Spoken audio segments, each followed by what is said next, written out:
सुसमाचार और उसका 5 पद से आप पढ़ेंगे। लूका रचित सुसमाचार पहला अध्याय 5 पद से। यहूदियों के राजा हेरोदेस के समय अबिन्याह के दल में जकरिया नाम का एक याजक था और उसकी पत्नी हारून के वंश की थी जिसका नाम एलिशिबा था। वे दोनों परमेश्वर के सामने धर्मी थे और प्रभु की सारी आज्ञाओं और विधियों पर निर्दोष चलने वाले थे। उनके कोई भी संतान ना थी क्योंकि एलिशिबा बांझ थी और वे दोनों बूढ़े थे। जब वह अपने दल की पारी पर परमेश्वर के सामने याजक का काम करता था तो याजकों की रीति के अनुसार उसके नाम पर चिट्ठी निकली कि प्रभु के मंदिर में जाकर धूप जलाए। धूप जलाने के समय लोगों की सारी मंडली बाहर प्रार्थना कर रही थी। उस समय प्रभु का एक स्वर्गदूत धूप की वेदी की दाहिनी ओर खड़ा हुआ उसको दिखाई दिया। जकरिया देखकर घबराया और उस पर बड़ा भय छा गया। परंतु स्वर्गदूत ने उससे कहा, हे जकरिया, भयभीत ना हो, क्योंकि तेरी प्रार्थना सुन ली गई है और तेरी पत्नी एलिशिबा से तेरे लिए एक पुत्र उत्पन्न होगा और तू उसका नाम यूहन्ना रखना। तुझे आनंद और हर्ष होगा और बहुत लोग उसके जन्म के कारण आनंदित होंगे, क्योंकि वह प्रभु के सामने महान होगा और दाखरस और मदिरा कभी ना पिएगा और अपनी माता के गर्भ ही से पवित्र आत्मा से परिपूर्ण हो जाएगा और इस्राएलियों में से बहुतों को उसके प्रभु परमेश्वर की ओर फेरेगा। तब वह एलिय्याह की आत्मा और सामर्थ में होकर उसके आगे आगे चलेगा कि पितरों का मन बाल बच्चों की ओर फेर दे और आज्ञा न मानने वालों को धर्मियों की समझ पर लाए और प्रभु के लिए एक योग्य प्रजा तैयार करे। जकरिया ने स्वर्गदूत से पूछा, यह मैं कैसे जानूं, क्योंकि मैं तो बूढ़ा हूँ और मेरी पत्नी भी बूढ़ी हो गई है। स्वर्गदूत ने उसका उत्तर दिया, मैं जिब्राइल हूँ जो परमेश्वर के सामने खड़ा रहता हूँ और मैं तुझसे बातें करने और तुझे यह सुसमाचार सुनाने को भेजा गया हूँ। देख, जिस दिन तक ये सारी बातें ना हो उस दिन तक तू मौन रहेगा और बोल ना सकेगा, इसलिए कि तूने मेरी बातों की जो अपने समय पर पूरी होगी प्रतीति ना की। लोग जकरिया की बाट देखते रहे और अचंभा करने लगे कि उसे मंदिर में इतनी देर क्यों लगी। जब वह बाहर आया तो वह बोल ना सका, अतः वे जान गए कि उसने मंदिर में कोई दर्शन पाया है और वह उनसे संकेत करता रहा और गूंगा रह गया। जब उसकी सेवा के दिन पूरे हुए तो वह अपने घर चला गया। इन दिनों के बाद उनकी पत्नी एलिशिबा गर्भवती हुई और 5 महीने तक अपने आप को यह कहकर छिपाए रखा, मनुष्यों में मेरा अपमान दूर करने के लिए प्रभु ने इन दिनों में कृपा दृष्टि करके मेरे लिए ऐसा किया है। प्रार्थना करें। परमेश्वर पिता, आपका धन्यवाद हो वचन के लिए जो पढ़ा गया है, आपकी बेटी ने पढ़ी प्रभु, इस पर तेरी आशीष को चाहते हैं। पवित्र आत्मा, आप हमारा मार्गदर्शक है, आप हमारे शिक्षक है और आप उन शब्दों को हमारे मुंह में डाले प्रभु परमेश्वर की खुदा बोलने वाले आप हो प्रभु परमेश्वर पिता, और हम आपके वचन को आपकी अगुवाई में सुन सके, ऐसे मेरी प्रार्थना है। इस वचन पर प्रभु तेरी आशीष को चाहते हैं और सारा महिमा और आदर और गौरव इज्जत पराक्रम सिर्फ यीशु मसीह आपको देते हैं और धन्यवाद के साथ प्रार्थना यीशु मसीह के नाम से मांगते हैं, आमीन। परमेश्वर के वचन में आपने पढ़ा है लूका के सुसमाचार उसका पहला अध्याय और 5 पद से हमने 25 पद तक इन बातों को पढ़ा और यहाँ पर एक व्यक्ति का वर्णन मिलता है। यीशु मसीह का आगमन का समय है और वो ऐसे ही नहीं आया, वह ऐसे ही अचानक नहीं आया, परंतु इसकी योजनाएं चलती रही। यदि आप पुराने नियम और नया नियम के बीच का अंतराल को देखेंगे तो लगभग 300 से 400 साल तक खामोश है, जो समय जो है वो खामोश है, वहां पर कुछ वर्णन हमको नहीं मिलता। 300 से 400 साल तक वेट करना पड़ा और उसका कारण ये था, परमेश्वर की योजनाओं का काल था। ये उन बातों को पूरा करने के लिए जो पुराने नियम में जितनी भविष्यवाणी थी यीशु मसीह के आगमन की, ये तैयारी का काल था। जो 300 साल 400 साल का अंतराल हम देखते हैं, ये तैयारी का काल था। पवित्र आत्मा, पिता परमेश्वर और प्रभु यीशु मसीह सब एकत्रित है और वहां पर एक विचार चल रहा है कि अब इसका क्या उपाय है। जब लोगों ने पाप किया और पाप से वे श्रापित हो गए हैं, इससे निकलने के लिए क्या है, इससे निकलने क्योंकि बलिदान से, भेड़ और बकरियों के लहू से मनुष्य के पापों की क्षमा नहीं हो सकती, मनुष्य का पाप धुला नहीं जा सकता। और इसलिए एक योजना वहां पर बनी और तब यीशु मसीह को एक पुत्र के रूप में इस पृथ्वी पर भेजा गया। और इसके पहले कि वो आए, यहाँ पर ये सारी चीजें जो है जकरिया जो लूका के सुसमाचार उसके पहले अध्याय में हम एक याजक के बारे में हमने पढ़ा और उसका नाम क्या था? जकरिया था। परमेश्वर के कलाम में यदि आप जाएंगे तो लिखा है यहूदिया के राजा हेरोदेस के समय अबिय्याह के दल में जकरिया नाम एक याजक था और उसकी पत्नी हारून के वंश की थी जिसका नाम एलीशिबा था। अगर परमेश्वर के वचन में अधूरा परिचय नहीं है, यदि जकरिया के बारे में अगर बात आ रहा है तो उसका पूरा परिचय दिया गया है कि जकरिया नामक एक याजक जो अबिय्याह के दल का याजक था, उसकी पत्नी हारून के वंश की थी जिसका नाम एलीशिबा था। और हारून को आप बेहतर रीति से आप लोग जानते हैं, उसके वंश से ये चली आ रही है ना, उसके वंश से ये एलीशिबा उसी के वंश में थी। और लिखा है वे दोनों परमेश्वर के सामने क्या थे? धर्मी थी। हालेलुया। धर्मी होना इन दिनों में बड़ा मुश्किल है। अभी मैं कह रहा था कि पहले उसके धर्म और राज्य की खोज करो, तो धर्मी कौन? जो उसके राज्य की खोज कर रहे हैं, है ना, जो परमेश्वर के मार्ग में चल रहे हैं, परमेश्वर की चाह रखते हैं। यहाँ पर हम इन बातों को देखते हैं कि लिखा हुआ है वे दोनों परमेश्वर के, अकेला नहीं है। याजक का जो काम मिला हुआ है वो सिर्फ जकरिया का नहीं है, वहां पर एलीशिबा उसके साथ है। हालेलुया। ये पति और पत्नी दोनों सेवा कर रहे हैं, है ना। यदि कोई पासवान है तो उनकी पत्नी भी सेवा में बराबर की हिस्सेदार है। हालेलुया। तो यहाँ पर यही परिचय है। और लिखा में धर्मी थे, मतलब परमेश्वर के साथ चलने वाले लोग, परमेश्वर के साथ चलने। हमको आज दुनिया में बहुत कम बिरले मिलेंगे जो इस प्रकार का जीवन जीते, जो धार्मिकता में जीवन जीते, जो धर्मी कहलाते, जिनका वचन में जिनका नाम आया कि वो धर्मी थे और प्रभु की सारी आज्ञाओं और विधियों पर निर्दोष चलने वाले थे। हालेलुया। उन पर उंगली नहीं उठा सकता, कोई उनकी सेवा पे उंगली नहीं उठा सकता। यहाँ पर लिखा हुआ है ना खुदा के कलाम में कि वे प्रभु की सारी आज्ञा विधियों पर निर्दोष, उसकी आज्ञाओं को मानने वाले, उसके विधियों को मानने वाले लोग, और उस पर बड़े ईमानदारी के साथ चलने, मतलब परमेश्वर के साथ इनका संबंध जो था वो बहुत घनिष्ठ था। और इसलिए परमेश्वर ने इस परिवार को अपने एक बड़े काम के लिए, हम इस बात को देखते हैं कि जकरिया जो था ये परमेश्वर का भय, जकरिया और एलीशिबा ये दोनों परमेश्वर के भय मानने वाले थे, दोनों परमेश्वर के सामने धर्मी थे और उसकी आज्ञा का पालन करते थे। परंतु अब आगे थोड़ा सा पढ़ेंगे तो बड़ा अजीब सा लगता है ना। परमेश्वर का भय मानने वाला, परमेश्वर का सेवा करने वाला, पति और पत्नी अपने घराने समान पति पत्नी सेवा करने वाला, पर क्या है? क्या था? लिखा हुआ है खुदा के कलाम में उनका कोई भी संतान न थी क्योंकि एलीशिबा बांझ थी और वे दोनों बूढ़े थे।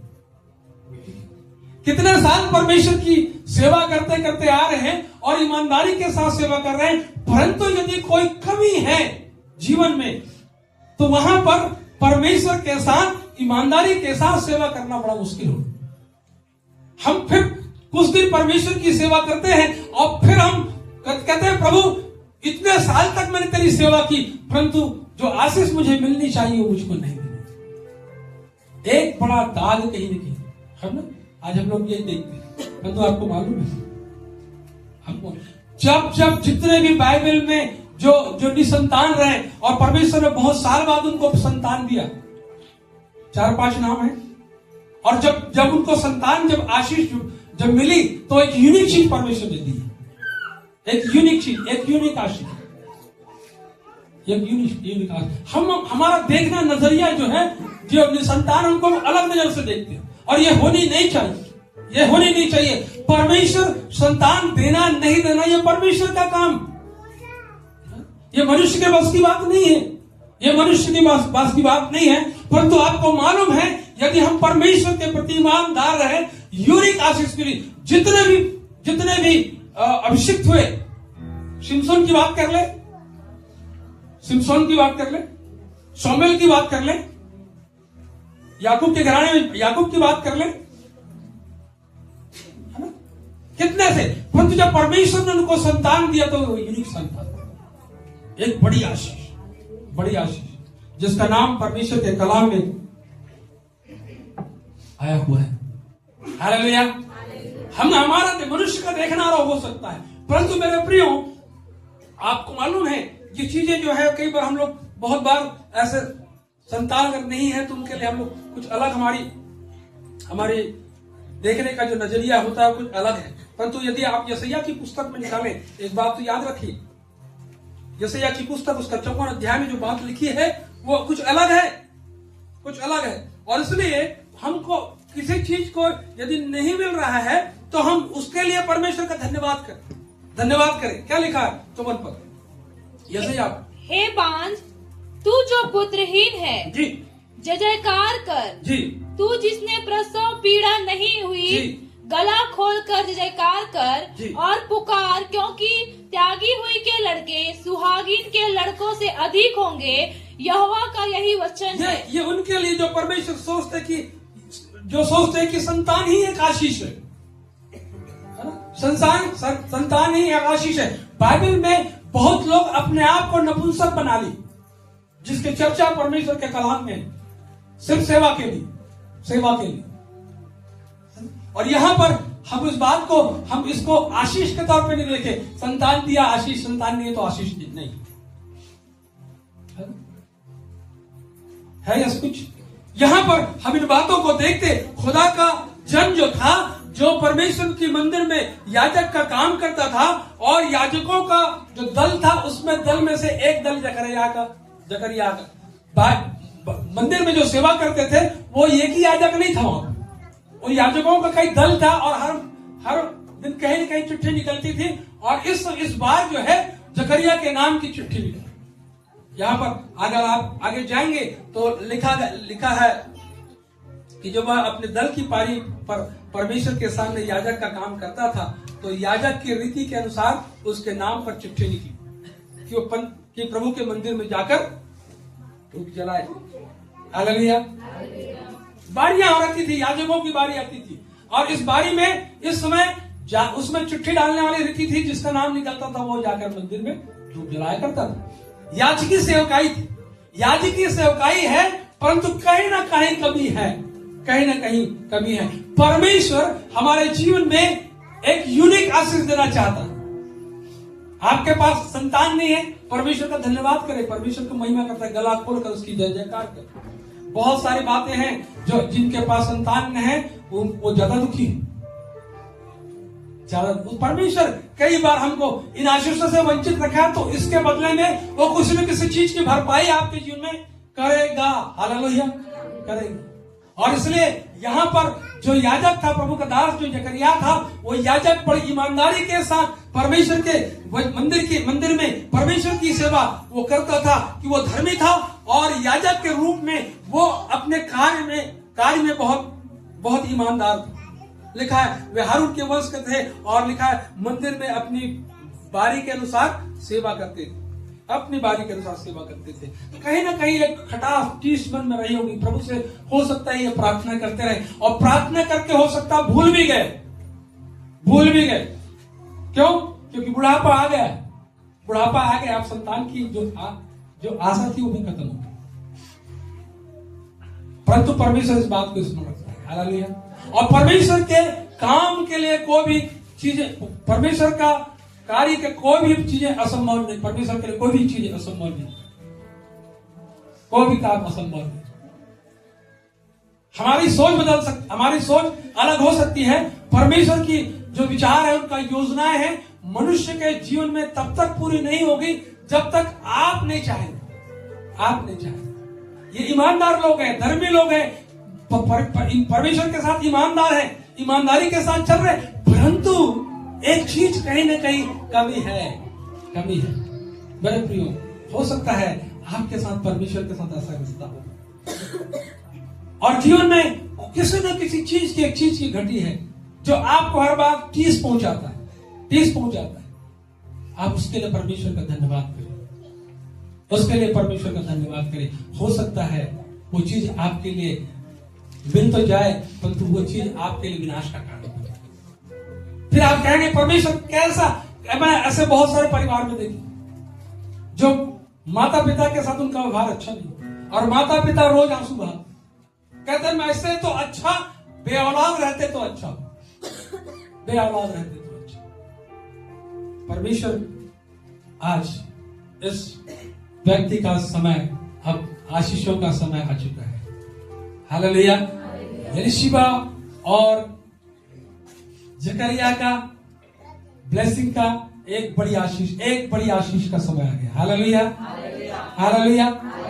और यहाँ पर जब वो मंदिर में सेवा कर रहा है, लिखा हुआ है कि जब वो धूप जलाया हुआ था, धूप जलाने के समय लोगों की सारी मंडली क्या कर रही है बाहर। यदि आप जाएंगे 10वें पद में तो वहां पर पढ़ेंगे, धूप जलाने के समय जी लोगों की सारी मंडली बाहर प्रार्थना कर रही थी। क्या कर रही है? मंडली बाहर प्रार्थना कर रही है। आप इस बात को देखेंगे, मंदिर में जब याजक जाया करते तो मंडली बाहर प्रार्थना करते। याजकों का काम आसान नहीं था। अभी तो याजक बहुत सारे सेवक लोग, हम लोग कई बार ऐसे अपशब्द भी बोल देते। उस समय ऐसा समय नहीं था। मंदिर में जाना है तो उसकी पूरी तैयारी है। महायाजक के बारे में ऐसा लिखा हुआ है कि उसके पैरों में जंजीर बांधी जाती थी। कब? जब वो महापवित्र स्थान में जाने की तैयारी होती थी, क्योंकि वो स्थान ऐसा पवित्र था कि यदि महायाजक के मन में, यदि याजक के मन में अगर जरा भी कड़वाहट आ गई, अशुद्धता है, किसी के प्रति विरोध है, वो याजक बाहर नहीं आएगा। वही उसकी डेथ हो जाएगी। इतना क्यों? क्योंकि वो परमेश्वर का स्थान है। और परमेश्वर के स्थान में जाने के लिए हमको बहुत तैयारी करनी। आज तो हम कैसे भी प्रभु के भवन में आ जाते हैं ना, कैसे भी प्रभु के भवन में आते हैं। पहले ऐसे नहीं था। याजकी सेवकाई जो है वो बहुत ही ईमानदारी के साथ परमेश्वर के साथ चलने वाली सेवकाई। यहाँ पर जब वो लिखा हुआ है, जब मंदिर में जब वो धूप जलाने के समय लोग जो है बाहर मंडली प्रार्थना कर रही थी, उस समय प्रभु का एक स्वर्गदूत वेदी के दाहिनी ओर खड़ा हुआ उसको दिखाई दिया। एक दर्शन ये जकरिया को मिलता है। हालेलुया। जकरिया को एक दर्शन, प्रभु का दूत खड़ा हुआ है। हालेलुया। कितने वर्ष के बाद ऐसा समय आ गया कि एक सुंदर संदेश जकरिया सुनने वाला है। हालेलुया। जिसकी आशा खत्म हो गई थी, जो बुढ़ापे की अवस्था में पहुंच गया, और एलिशा भी बूढ़ी हो गई, और जकरिया भी बूढ़ा हो गया, और आशा खत्म हो गई, और उसके बारे में अभी जकरिया नहीं सोच रहा है। परंतु खुदा का जो दूत है वहां पर आया, और लिखा हुआ है जब उसने दूत को देखा तो क्या हुआ? घबराया, और उस पर बड़ा भय छा गया। अचानक दूत खड़ा हो गया आकर। वो याजक क्या हो गया? जकरिया डर गया और उस पर भय छा गया, लिखा हुआ था। और स्वर्गदूत ने उससे कहा, हे जकरिया, भयभीत ना हो। हालेलुया। क्या हो गया? भयभीत ना हो। क्यों भयभीत नहीं होगा? तेरे लिए तो गुड न्यूज है। जिसकी तपस्या तू आज तक करता रहा है, तेरी प्रार्थनाएं क्या हो गई? सुन ली गई है। हालेलुया। जकरिया भूल गया होगा, भूल गया कि अभी परिस्थितियां अब वो नहीं रही है। जवानी के दिनों में हो सकता था ये संभावना थी, पर बूढ़े हो गए, संभावना खत्म हो गई। अब उसको भूल गया कि कभी उसने इसके लिए भी प्रार्थना की होगी। परंतु मेरा खुदा, आपका खुदा बाइबल का परमेश्वर भूलता नहीं है। हालेलुया, भूलता नहीं है।